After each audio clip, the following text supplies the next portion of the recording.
Hello my dear পরিবারের ভালোবাসার মানুষগুলো, তোমাদের সাথে আজকে আরেকটি ব্লগ শেয়ার করছি।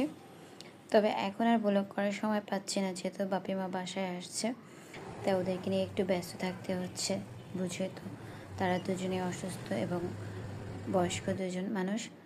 তো আজকে বাপিকে নিয়ে যাচ্ছি চোখের ডাক্তারের কাছে। তো আমরা আগারগাঁও লায়েন্সে দেখাচ্ছি। তো বাসা থেকে সকাল সকালে বেরিয়ে পড়লাম, কিন্তু কী হবে, এফসিপিএস ডাক্তারদের পরীক্ষা চলতেছে, তাই ডাক্তার সাহেবের ওখানে ডিউটি পড়েছে, তিনি ওখানে চলে গেলেন। তাই আজকে রবিবার রুগী দেখার তারিখ থাকলেও তিনি আজকে কোনো রুগী দেখতে পারেননি। তাই আবার কি করা, আমাদের আবার বাসা চলে যেতে হচ্ছে। তাই আসার সময় আমরা সিএনজি করে এসেছিলাম, আর যেহেতু মেট্রোতে বাবা কখনো ওঠেনি, তাই চাচ্ছিলাম আজকে মেট্রো করে বাবাকে বাসায় নিয়ে যাই, তাহলে মেট্রোটা দেখা হলো। আর এটার সম্বন্ধে সে অনেক শুনেছে, কিন্তু কখনো উঠতে পারেনি। আবার চোখ অপারেশন করলে তখন আরও অসুস্থ থাকবে, তাই উঠতে পারবে না। তাই চিন্তা করছি আজকে বাবাকে একটু ঘুরিয়ে নিয়ে যাই।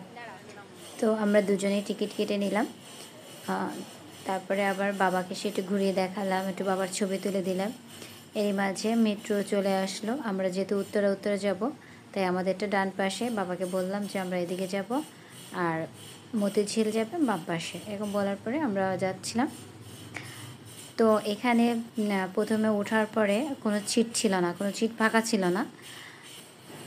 আমি রিকোয়েস্ট করার পরে একটা ভদ্রলোক ভাইয়া তিনি উঠে দাঁড়ালেন এবং বাবাকে বসতে দিলেন। সত্যি খুব ভালো মানুষও আছে। আবার অনেক দেখা যায় যে অনেক ইয়াং ছেলে, সুস্থ ছেলে, তারা মুরব্বীদের দেখে উঠে দাঁড়ায় না, বসতেও দেয় না। কিন্তু এই ভাইয়াটা সত্যি অনেক ভালো, ভাইয়াকে অসংখ্য ধন্যবাদ তিনি বাবাকে বসতে দেওয়ার জন্য। তারপর বাবা প্রথমে বসতে চাচ্ছিল না, সে একটু দাঁড়িয়ে দেখতে চেয়েছিল।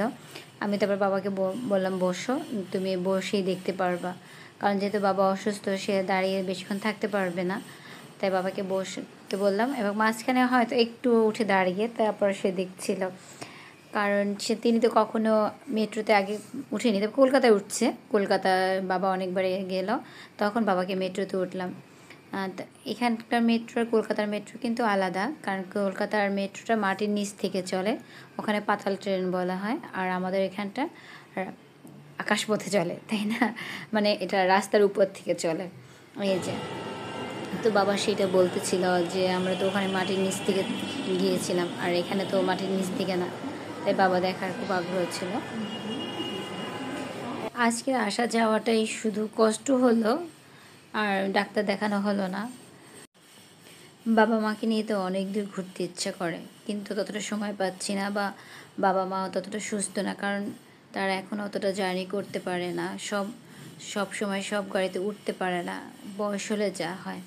তাই তো বলি, যখন আমাদের বয়স কম থাকে তখন সব কিছু ঘুরে দেখা উচিত, কারণ তখন শরীরে শক্তি থাকে।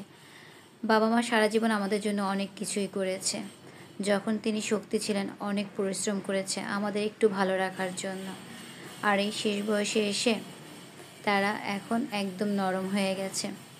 তারা কোথাও ঘুরতে যায়নি, চিন্তা করছে বাচ্চারা বড় হোক ঘুরতে যাব, বা এই কাজে ব্যস্ত, নানান কাজের ব্যস্ততায় তারা কখনো ঘুরতে যায়নি। আমার ইচ্ছে বাবা মাকে নিয়ে পুরো বিশ্ব ঘুরে আসি। জানি না তাদের শারীরিকভাবে তারা কতটা সুস্থ থাকবে, বা কতটা আমি পারবো। অনেকে অনেক কিছু বলে যে বাবা মা এটা দিল না, সেটা দিল না, বাবা আমাদের জন্য কিছু করলো না। আসলে এই অভিযোগগুলো আমরা না করে আমরা এইটা পারি না যে বাবা মা তো আমাদের জন্য এত কিছুটা করেছে, এই পর্যন্ত এনেছে, এটাই কি বেশি নয়? বরঞ্চ এখন আমাদের যতটুকু সম্ভব বাবা মায়ের জন্য কিছু করার, তাদের সম্বল হওয়ার, তাদের শেষ বয়সে হাতের লাঠি হওয়ার, তাই না? তা শুধু বাবা মা কী করলো না করলো, কী দিল না দিল, সেদিকে না তাকিয়ে আমরা বাবা মার জন্য কতটা করতে পারি সেটাই দেখা উচিত।